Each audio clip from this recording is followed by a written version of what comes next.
Hello my toppers and champions. तो कैसे हैं आप सभी? उम्मीद है आप सभी स्वस्थ और मस्त हैं और पढ़ाई पे पूरा फोकस आपने शुरू कर दिया है और आप सभी बहुत इंजॉय कर रहे हैं अपनी पढ़ाई को, अपने टॉपिक्स को, अपने सब्जेक्ट्स को।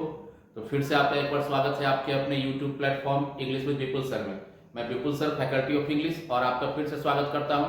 आज जो मिशन 2025 हमारा जो ऑब्जेक्टिव सीरीज चला है किसका, लिटरेचर का, उसके पार्ट 7 में।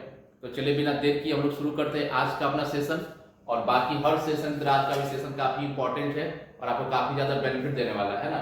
और देखिए हम लोग हंसते खेलते थोड़ा थोड़ा 15 मिनट 20 मिनट का वीडियो करते करते आज हम लोग 12 into 7 84 ऑब्जेक्टिव क्वेश्चंस अपने लिटरेचर पार्ट का कंप्लीट कर लेंगे। ये तो फिजिकली 84 क्वेश्चंस है, लेकिन मैंने पहले भी आपको बोला था, फिर से बोल रहा हूँ कि 84 क्वेश्चंस कहने को है, लेकिन हर क्वेश्चन के साथ हमने डिस्कस किया है 4-4-5 क्वेश्चंस। तो लगभग हमने आज ये वीडियो के साथ लगभग 100 से भी एवं क्वेश्चंस को कवर कर लिया है।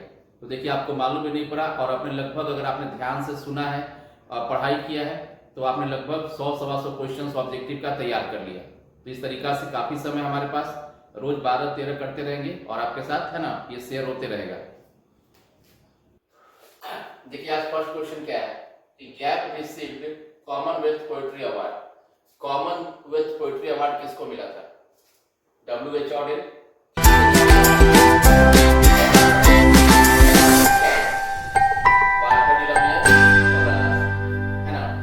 कॉमनवेल्थ पोएट्री अवार्ड किसको मिला था? तो कॉमनवेल्थ पोएट्री अवार्ड मिला था किसको? के.की.एन. दारूवाला। और देखिए याद रखिएगा, कॉमनवेल्थ पोएट्री अवार्ड किसको मिला है? के.की.एन. दारूवाला को।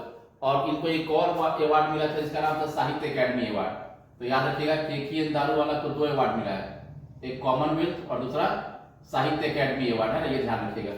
कॉमनवेल्थ और साहित्य अकेडमी अवार्ड ये दोनों किसको मिला था?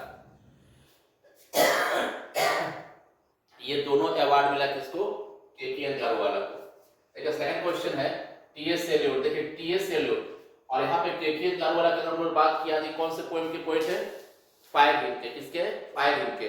और के.की.एन. दारूवाला कौन से रिलीजन से है? चलिए बताइए फटाफट, कौन से रीजन के? रिकॉल कीजिए आप सब लोग, क्योंकि कमेंट करने में तो आप लोग को बहुत है ना, रील्स बनाएंगे, यूट्यूब वीडियो बनाएंगे, बहुत सारा बकवास करके काम का चीज में कुछ नहीं करेंगे। तो कम से कम मन में ही रिकॉल कर लीजिए। जो पढ़ने वाले जिनको इंटरेस्ट है वो कमेंट कीजिए, समझिए बातों को, लिखिए। तो यहाँ पे याद रखिएगा कि के.की.एन. दारूवाला कौन सा? जोरोस्ट्रियन। कौन सा? जोरोस्ट्रियन, जो कि पारसी रिलीजन है। और के.की.एन. दारूवाला जो है ना, उनको 2 अवार्ड मिला। कौन कौन सा? कॉमनवेल्थ पोएट्री अवार्ड और कौन सा? साहित्य अकेडमी अवार्ड मिला था। और के.की.एन. दारूवाला जो है, इनके धर्म में फायर को, किसको? फायर को गॉड माना जाता है। फायर को क्या मानता है? गॉड माना जाता है। और के.की.एन. दारूवाला ने अपने फर्स्ट बॉर्न, अपने बड़े बेटे को आग में जलाया था। क्यों जलाया था? क्योंकि वहां से नियरेस्ट टावर ऑफ साइलेंस, देखिए जो जोरोस्ट्रियन है, जो पारसी है, उनका जो बोल सकते हैं हम लोग क्या, कब्रिस्तान है ना, कब्रिस्तान जो उनका होता है वो क्या होता है? उनका जो कब्रिस्तान है ना, वो आपका क्या होता है? वो इंग्लिश में उसको टावर ऑफ साइलेंस कहते हैं, जो हम लोग का शमशान भूमि है उसको। तो इन्होंने बड़े बेटे को जलाया था। क्यों? क्योंकि वहां से कितना दूरी पे था? टावर ऑफ साइलेंस उसका सबसे नियरेस्ट, वो 1000 माइल्स, 1000 माइल के दूरी पे था। अब बात करते हैं टी.एस. एलियोट। तो टी.एस. एलियोट किसके हैं? कौन से पोएट के हैं? मिस्ट्री कैट, है ना, मैकविटी द मिस्ट्री कैट। जो कैट है उसका नाम है मैकविटी। और कवि ने, टी.एस. एलियोट ने उस कवि का, सॉरी उस बिल्ली का कंपैरिजन किससे किया? Napoleon of crime.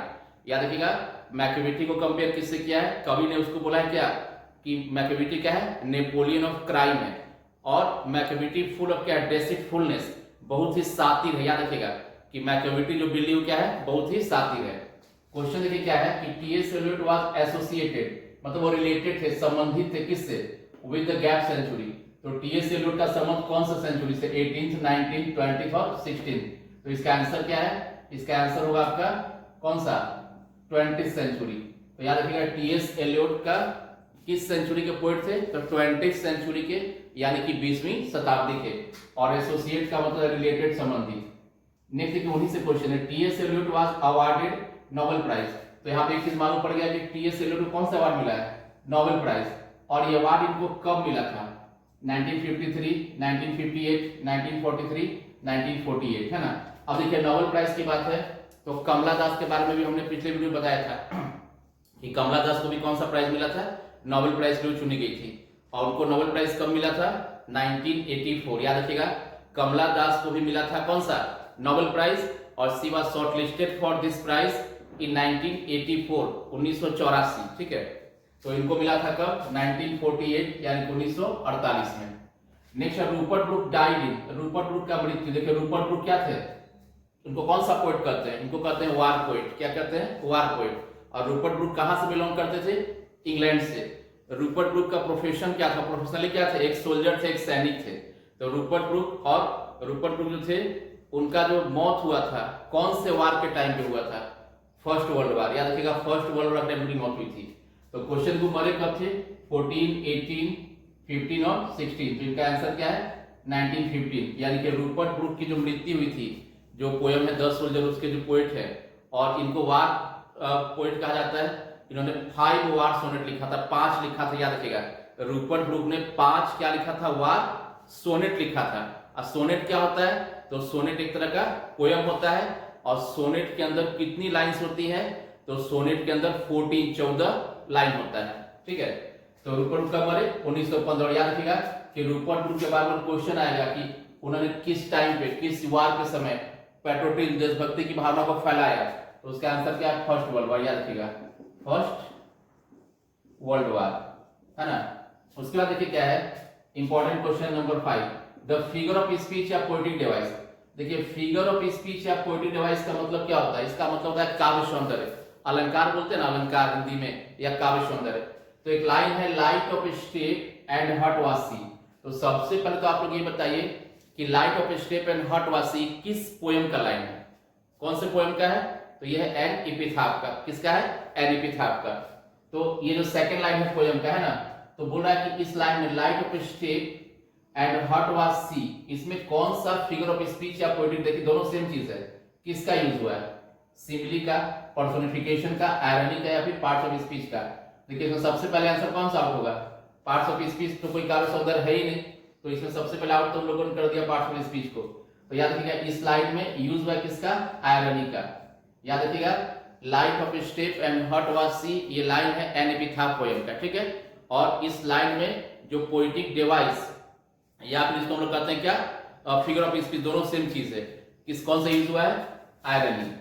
नेक्स्ट है द ओनरशिप ऑफ। देखिए ओनरशिप का मतलब क्या है? मालिकाना हक। ओनरशिप, ओनर होता है ना मालिक, इसका मालिक कौन है? ओनरशिप। तो किस चीज का मालिकाना हक डिस्प्यूटेड था? डिस्प्यूट का मतलब क्या होता है? विवादित। क्या बोलते हैं इसको हिंदी में? विवादित। अब हिंदी गलती से पे कमेंट मत कीजिएगा, है ना। हिंदी पे आप लोग देख लीजिएगा अपना हर चीज जो भी है विवादित में समझा दिया, ठीक है। तो ओनरशिप जो था वो क्या था? ओनरशिप ऑफ गैप पे डिस्प्यूटेड, यानी कि कौन से चीज का ओनरशिप, मालिकाना हक में क्या था? डिस्प्यूट था, विवाद था, झगड़ा था। देखते हैं options, cow meadows, ox meadows, which forest, bird mass. तो ऑक्स, देखिए ओनरशिप का बात किसमें हुआ है? अ मैरिज प्रपोजल में, जिसमें आपका 3 कैरेक्टर है, चिबुको है, नाटल्या है, और कौन है? लोमोब है। लोमोब का एज कितना है? 35। नाटल्या का एज कितना है? 25, है ना। तो देखिए यहाँ पे क्या है कि ओनरशिप ऑफ कौन सा? तो इसका आंसर क्या? Ox Meadows. देखिए ऑक्स मीडोज के ऊपर ही झगड़ा चल रहा था। लोमोब शुरू में बोलता है कि जो खेत मेरा है, ऑक्स मीडोज, लड़की बीच में टोकती नहीं, तुम्हारा काफी, तो मेरा है। और लड़की क्या बोलती है? प्रैक्टिकली कितना साल से जमीन हम लोग के पास है? याद रखना 3 साल, 300 साल, सॉरी 300 साल से जमीन इसके पास है। लड़की ऐसा दावा करती है ना। तो 300 साल याद रखिएगा कि लड़की ने प्रैक्टिकली कहा कि जो ऑक्स मीडोज है, जिसको तुम अपना बता रहे लोगों, ये जमीन तो हम लोग के पास लगभग प्रैक्टिकली कितना? 300 ईयर्स, 300 साल से हमारे पास है। नेक्स्ट है gap is called pug jawed in the drama a marriage proposal. मतलब मैरिज ड्रामा में पग जॉर्ड किसको कहा गया है? पग जॉर्ड का मतलब क्या? जबड़ा बड़ा छोटा, मतलब एक बराबर नहीं, थोड़ा सा बड़ा छोटा। तो किसको कहा गया है? गेस को, लिप को, नाटल्या को, लोमोब को। देखिए जबड़ा बड़ा छोटा तो एकदम तो ऐसे ही खत्म है ना। अब बच गया गेस और लिप। अब जानते हैं कि गेस किसका डॉग था? गेस किसका डॉग था? लोमोब का। और लिप किसका डॉग थे? नाटल्या का, है ना। तो याद रखिएगा पग जॉर्ड किसको कहा गया था? लिप को। और जब लिप को कहा गया है तो क्वेश्चन पूछता है कि किसने कहा था लिप को पग जॉर्ड? तो कौन कहेगा लिप को? उसका दुश्मन कौन बन गया? यहाँ पे बन गया कौन? लोमोब। तो इसका आंसर क्या है? लिप को पग जॉर्ड कहा गया था। किसने कहा था? लोमोब ने कहा था। यही ना इसका शिकायत करेगा, क्योंकि इसका डॉग तो गेस है, गेस का तो शिकायत करेगा नहीं। तो पग डॉट किसको कहा गया, लिप को। तो क्वेश्चन नंबर 7 तो हो गया। चलिए बढ़ते हैं आगे क्वेश्चन नंबर 8 की तरफ। चलिए बढ़ते हैं अपने नेक्स्ट क्वेश्चन, क्वेश्चन नंबर 8 की तरफ। क्या है, whole area of Ox Meadows. देखिए एरिया का मतलब क्या है, क्षेत्र, कि पूरा जो क्षेत्रफल था, मतलब कितना एरिया था किसका, ऑक्स मीडोज वाज नियरली, लगभग कितना था, गैप एकर्स, कितना एकड़ था, 4 एकड़, 14 एकड़, 40 और 34। यानी कि क्वेश्चन क्या पूछा कि ऑक्स मीडो जो खेत था जिसका ओनरशिप डिस्प्यूटेड था, किसके बीच में, लोमोव और नाटेलिया के बीच में डिस्प्यूट था, झगड़ा था, उस खेत का लगभग कितना एकड़ का एरिया था। ऑप्शन है 4 एकड़, 14 एकड़, 40 और 34। तो याद रखना है कि ऑक्स मीडोज का जो एरिया था वो कितना था, 40 एकड़ था, 40। याद रखना है ऑक्स मीडोज का एरिया कितना था, 40 यानी कि 40 एकड़ था। और याद रखिएगा इसका जो एक वर्थ, उसका एक प्राइस, उसका एक कीमत लगाया गया था कितना, 300 रूपल्स। याद रखिएगा ऑक्स मीडोज का एरिया नियरली कितना है, 40 एकर्स। और दूसरा ये ऑक्स मीडोज जो है इसका जो एक नियरली वर्थ कीमत लगाई थी नाटालिया, कितना हुआ कि 300 रूबल इसका कीमत होगा। रूबल जो है कहाँ का है, रशिया का आपका करेंसी है। द क्यूरियो डीलर, देखिए डीलर बोलते हैं, आपको याद आ गया होगा, डीलर कौन सा चैप्टर में, द आर्टिस्ट में। द क्यूरियो डीलर पेड, जो क्यूरियो डीलर से उसने पे किया, चुकाया खाली स्थान पर the guard to the gap. अब डीलर ने कद्दू जो गार्ड था वो किससे लिया, किसको चुकाया पैसा, कितना चुकाया। दो क्वेश्चन है कि कितना चुकाया और किसको चुकाया, किसको पे किया, पेड कितना किया, हाउ मच, और पेड किसको किया वो। पहला है कि 5 सेंट सेविको, दूसरा 5 एन सेविको, 50 सेंट ओल्ड पॉटर को, 50 एन ओल्ड पॉटर को। अब देखिए यहाँ पे एक चीज समझिएगा, बात को कंफ्यूजन नहीं पालना है, बहुत ध्यान समझिएगा।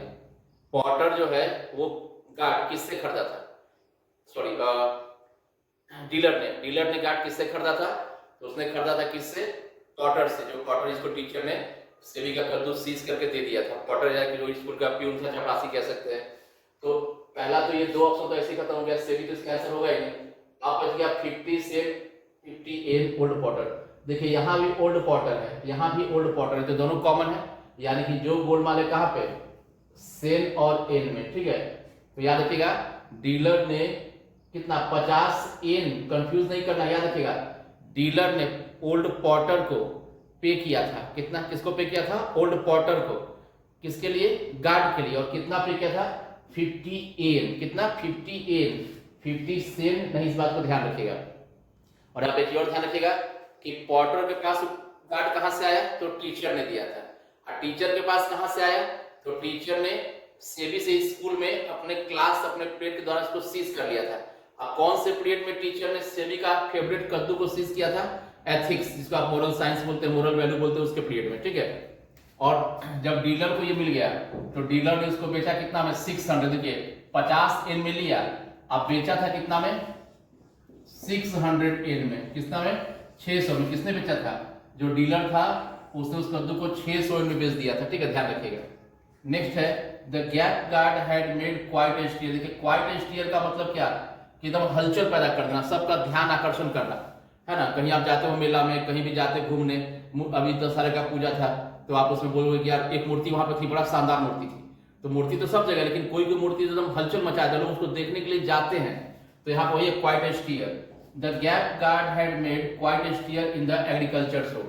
एग्रीकल्चर शो, कृषि मेला लगा था। कौन सा मेला, कृषि मेला।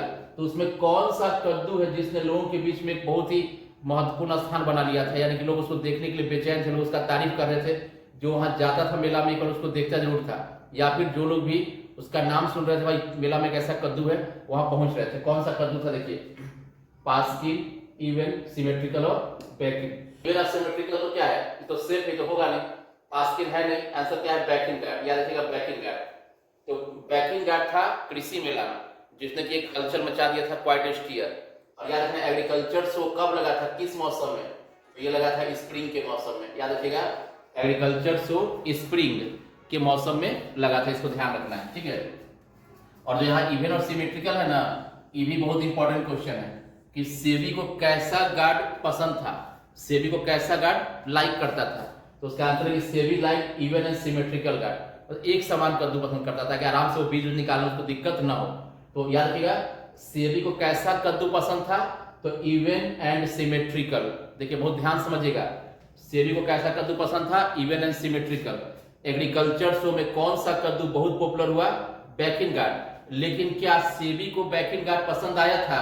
तो आंसर है नो, सेबी को बैकिंग पसंद नहीं आया था, इसको ध्यान रखना है। उसके बाद क्या है, और ये कद्दू पसंद किसको आया था? सेबी के पापा उसकी तारीफ कर रहे थे, उनके दोस्त तारीफ कर रहे थे, लेकिन SEBI did not like the banking guard. इसको याद रखिएगा। बैकिंग गार्ड कहां पे आया था? एग्रीकल्चर शो में, कृषि मेला में। और कृषि मेला कौन से सीजन में लगा था? तो स्प्रिंग के सीजन में। देखिए नेक्स्ट है नानू काका। नानू काका का नाम सुनते ही आपके मन में एक है ना कुलबुली सी है ना हंसी आ गई होगी, क्यों भाई? बहुत शातिर आदमी था, बहुत क्लेवर आदमी था। तो नानू काका जो है कौन से चैप्टर में आपका? पिंच ऑफ स्नफ, जिसका राइटर कौन है? मनोहर मालगांवकर, जो कि उसके नरेटर भी है ना। तो नानू काका विजिटेड टू सोहनलाल रतिराम, यानी नानू काका विजिट करने गए, घूमने गए, मिलने गए। नानू काका क्या गए? मिलने गए सोहनलाल रतिराम। क्या सोहनलाल रतिराम कौन था? पार्टी बॉस इन दिल्ली। तो याद रखिए, भी क्वेश्चन पूछता है कि सोहनलाल रतिराम वाज अ खाली स्थान, तो क्या होगा? पार्टी बॉस इन दिल्ली। आज सोहनलाल रतिराम का बेटा का नाम क्या था? तो उसके बेटा का नाम क्या था? रतिराम था। और रतिराम कहाँ काम करता था? कहाँ काम करता था रतिराम? बैलेंस मिनिस्ट्री में। रतिराम कहाँ जा रहा था? हजरत बरकत अली के पास। कहा? हजरत बरकत अली उनके पास। और ये जो रतिराम ये क्या बन के जा रहा था? Trade commissioner. क्या? ट्रेड कमिश्नर, याद रखिएगा। तो देखिए एक साथ हमने कितना क्वेश्चंस कर लिया। तो याद रखिए नानू काका जो है विजिट किए इन द गिव्स। देखिए गिव्स का मतलब क्या होता है? के भेष में, के रूप में। क्या होता है? के भेष में, के रूप में। तो नानू काका जब सोहनलाल रतिराम के घर गए तो किस रूप में गए? पॉलिटिशियन बन के, यानी कि राजनेता बनकर, कि भाई हम नेता हैं बहुत बड़े। एस्ट्रोलॉजर, पुरोहित बोलता ना, पंडित बनकर। जमींदार जानते ही हैं। और चौफर जो होता है ना, प्राइवेट ड्राइवर। तो क्या बन के गए थे? तो इसका आंसर क्या है कि नानू काका सोहनलाल के घर किस रूप में गए? किस गेस में गए? सॉरी गिव्स में गए। तो उसका आंसर क्या है? जमींदार। नानू काका सोहनलाल के घर जमींदार बन के गए थे। और वेलफेयर मिनिस्टर जिससे उनको मिलना था, याद रखेगा, नानू काका दिल्ली आए थे किससे मिलने के लिए? वेलफेयर मिनिस्टर से। तो नानू काका जब दिल्ली आए थे वेलफेयर मिनिस्टर से मिलने के लिए, तो मंत्री के जब घर को जाते हैं ना, वहां जाते हैं हेरिडेटरी पंडित या एस्ट्रोलॉजर ऑफ महाराजा ऑफ निनोरी, क्योंकि जो मंत्री था वो अपनी बेटी का शादी कहां करना चाहता? निनोरी के प्रिंस से करना चाहता था। और देखिए लास्ट क्वेश्चन है, महात्मा गांधी कंप्लीटली डोमिनेटेड, समर्पित, कंप्लीटली पूर्ण रूप से, यानी कि महात्मा गांधी ने पूर्ण रूप से अपने आप को समर्पित कर दिया किसके प्रति? इंडियन पॉलिटिक्स के प्रति, यानी कि भारतीय राजनीति के प्रति, भारत देश के प्रति। कब से कब? तो इसका आंसर देखिए क्या है? 1932 से 50, 15 to 1948, 1914 to 1946, 1914 to 1948। देखिए इसमें सबसे पहले कौन सा ऑप्शन आउट होगा? ये ऑप्शन आउट होगा। क्यों आउट होगा? बताइए फटाफट, क्यों आउट होगा? क्योंकि देखिए 1950 में यहाँ दिया हुआ, जबकि गांधी जी का मौत कब हो गया था? 1948। 1948 को कौन सा? 30 जनवरी को, है ना, 30 जनवरी को इनका डेथ हो गया था, मतलब इनका मर्डर हो गया था। तो ये तो आंसर कभी हो नहीं सकता, मरने के बाद कैसे आ जाएगा? आत्मा उनकी थोड़ी आएगी। तो ये बिल्कुल गलत ऑप्शन, ये ध्यान रखिएगा। 1915 to 1948, 14 to 46, 14 to 48। अब देखिए 46 भी तो नहीं होना है, क्योंकि आजादी के समय तक है ना, उसके बाद तक तो एक्टिव थे हमेशा। तो इसका आंसर क्या है? 1915 to 1948। यानी गांधी जी अपने आप को भारतीय पॉलिटिक्स के प्रति कंप्लीटली डोमिनेट कर दिए, समर्पित कर दिए थे। कब से कब? 1915 से 1948 तक। और एक क्वेश्चन आपके लिए है, हालांकि स्टूडेंट्स को कोई फायदा नहीं होता है, क्योंकि आप लोग है ना बिल्कुल बेकार है। कोई कमेंट क्वेश्चन पूछो, एक दो बच्चा कमेंट करता है, लेकिन मुझे क्या करना है? मैंने पहले ही बोल दिया है कि मैं अपना ड्यूटी ईमानदारी से करूंगा। बाकी आप समझिए, मेरी बात पे हंसी आएगी, हो सकता है बुरा लगेगा, लेकिन एग्जाम जब होगा ना, और एग्जाम के बाद जब बैठ कर अपने आप को एनालाइज करेंगे मैंने कहाँ पे कमी किया, तब समझ में आएगा। और फिर पछताने से कोई फायदा नहीं होगा। देखिए क्या है, द ऑटोबायोग्राफी, समझते हैं ना, आत्मकथा। क्या है? आत्मकथा महात्मा गांधी का कौन सा था? Comment the answer. तो आपको बताना है कि महात्मा गांधी की आत्मकथा का नाम क्या था। तो इसका आंसर आप कमेंट करें, आपकी मर्जी, करो मत करो, आप बिल्कुल करना करो। तो चलिए, मैंने अपना काम पूरा किया मीन्स काफी अच्छे तरीका से, फॉर्मेलिटीज नहीं, मैंने काफी बेहतर तरीका से अपना बेस्ट दिया है, और कोशिश की है कि मैं जरूर आगे भी देता रहूं। और इस तरीके से हमारा पार्ट 7 मिशन 2025 का कंप्लीट हुआ, और उम्मीद करता हूं कि आप लोग बहुत सिंसियरली इन चीजों को समझ रहे हैं, नोट कर रहे हैं, और इसको लर्न भी साथ साथ करते जाइए। अब बार बार इसको रिवाइज कीजिए। Thanks for watching, see you soon in the next video, that is part 8।